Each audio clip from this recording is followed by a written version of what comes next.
Monsieur le ministre, Monsieur le préfet de région, Monsieur le préfet du Val d'Oise, Monsieur le préfet à l'égalité des chances, Monsieur le sous-préfet, Monsieur le sénateur, Messieurs les députés, Monsieur le président du Conseil général, Monsieur le président de la communauté d'agglomération de Terre de France, Monsieur le président de la communauté de communes Roissy-Porte-de-France, Mesdames et Messieurs les élus, Mesdames et Messieurs.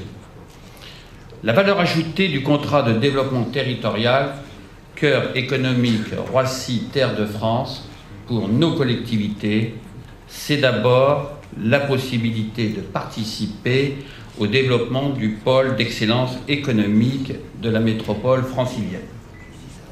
Cet outil de planification permettra au territoire de construire un projet dans lequel chaque ville aura un rôle à jouer. Cela pour bâtir un projet commun dans le but d'améliorer la compétitivité de nos communes et de la métropole qui les englobe, sans oublier bien sûr les établissements publics de coopération intercommunale concernés, c'est-à-dire la communauté de communes Roissy-Porte-de-France et la communauté d'agglomération Terre de France. Ce partenariat constitue un réel progrès. Progrès parce que certaines villes, dont Goussainville, ont trop longtemps été délaissées, voire oubliées du développement de la zone aéroportuaire Roissy-Charles de Gaulle. Alors, comment a-t-on pu négliger une ville de 31 000 habitants à proximité d'un pôle de développement économique d'envergure nationale, voire internationale? Certes, nous n'avons pas toujours eu de réelle prise sur les décisions stratégiques en matière d'aménagement. Mais si en tant que maire, je le déplore, je ne jette la pierre à personne. Et je me félicite aujourd'hui de l'association de Goussainville au cadrage général du projet de contrat de développement territorial. De plus, je considère que ces démarches sont fortement intéressantes. Les problématiques générales de Goussainville ont globalement été prises en considération. Toutefois, sur la conduite du projet, son contenu et ses moyens, je formule le vœu que Goussainville soit vraiment associé au grand arbitrage du CDT. Pour faire écho à la conduite du projet et de son contenu, j'attire votre attention sur l'urgence qu'il y a à sortir Goussainville de sa situation trop fortement dégradée. En effet, les flux de population ne sont plus maîtrisés. Le nombre d'habitants est en constante augmentation malgré l'impossibilité de créer plus de logements sur la ville de par le plan d'exposition au bruit et le peu de disponibilité foncière sur la commune. Par ailleurs, je constate une accélération de la paupérisation.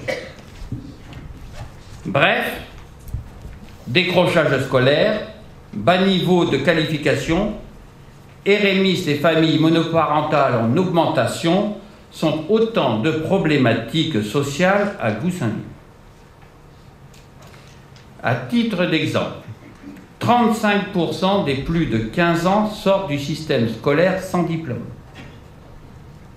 Alors, nous ne pouvons plus accepter que les Goussainvillois, à proximité immédiate du premier pôle d'emploi en Île-de-France, soient encore exclus du développement économique de cette zone en y subissant par contre ces nuisances, notamment par le PEB, plan d'exposition au bruit. Cependant, l'accueil sur notre commune d'un grand équipement structurant pour l'aéroport, à savoir la gare Caresse, renforce notre place prépondérante dans le développement économique de cette plateforme. En conclusion, oui, il faut renforcer le développement économique de la plateforme aéroportuaire tout en y associant les populations riveraines.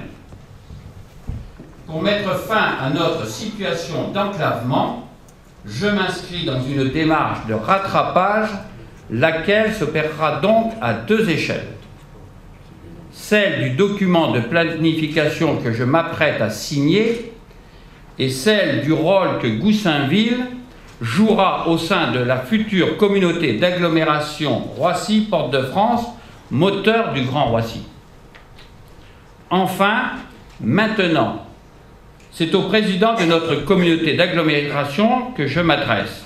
Cher Patrick Renaud, nous commençons bien à nous connaître. Nous avons une petite année pour vérifier et valoriser tous ces projets, alors que je suis convaincu que nous pourrons agir ensemble dans un esprit d'équité, de solidarité et de respect mutuel. Cette démarche qui vient d'être engagée sera porteuse d'une nouvelle attractivité pour nos communes et favorisera l'insertion des populations riveraines.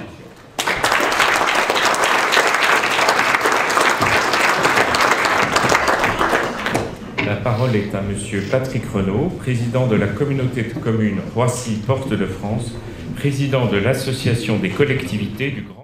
François à Saint-Cy, il a eu raison de parler de l'État à sa place. Je reprends la formule de François, à sa place.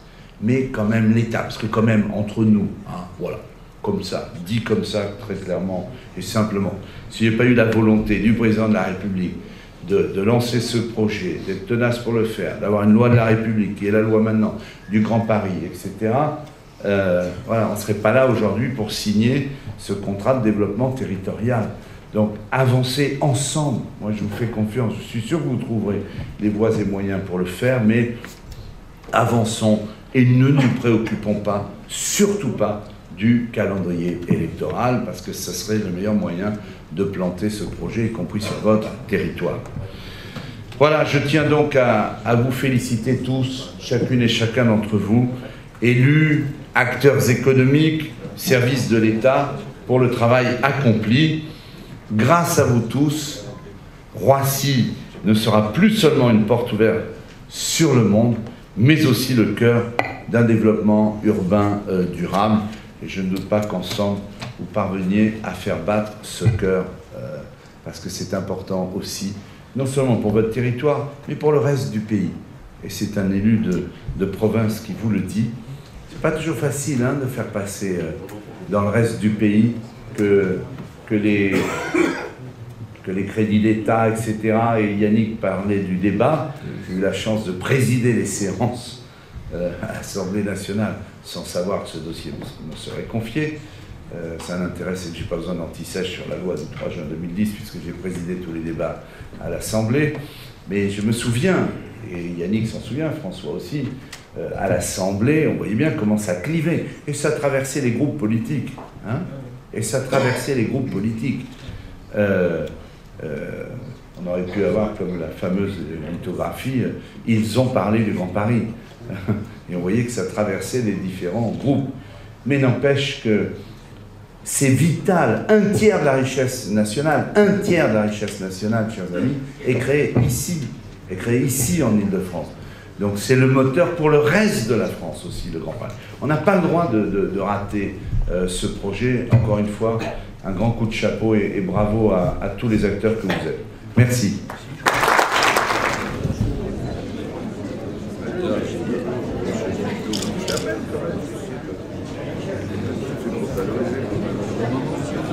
Voilà.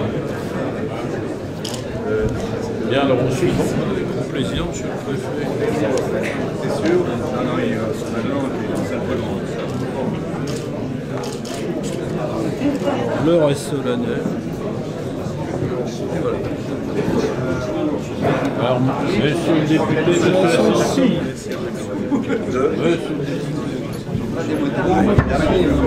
L'arme blanche.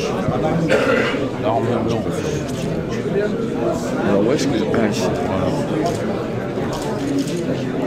Vous avez vos armes. Merci mon ami.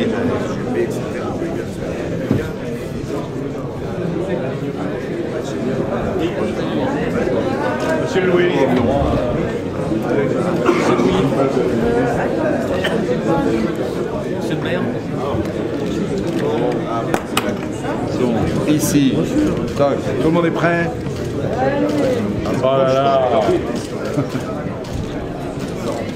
Clac. Et on rend le stylo. Il y a juste la tête derrière. Il y a des grands angles et des grands. C'est sûr.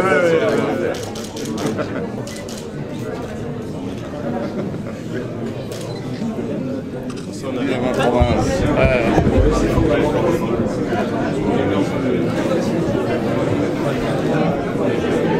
Ça marche. Je suis très heureux qu'avec le préfet Daniel Canepa, le préfet de la région Île-de-France et le préfet du Val d'Oise, nous ayons pu, avec l'ensemble des élus, signer le contrat de développement territorial du Grand Roissy, qui est majeur, parce que c'est le Grand Roissy qui fait en sorte qu'évidemment, le Grand Paris soit une ville-monde. Sans l'aéroport international de Roissy, il n'y a pas de ville-monde pour Paris et pour sa région. Et donc c'est un contrat de développement territorial évidemment majeur, très important pour le Grand Paris. Le tout dans une cohérence globale. Nous signons chaque semaine un contrat de développement territorial avec le préfet Daniel Canepa, preuve que le Grand Paris avance, est effectivement irréversible, et ce sont les élus qui l'ont voulu, ensemble, en dépassant les clivages partisans pour l'intérêt général. Et bien ça, grand coup de chapeau aux élus qui défendent leur territoire et le rendent effectivement très attractif.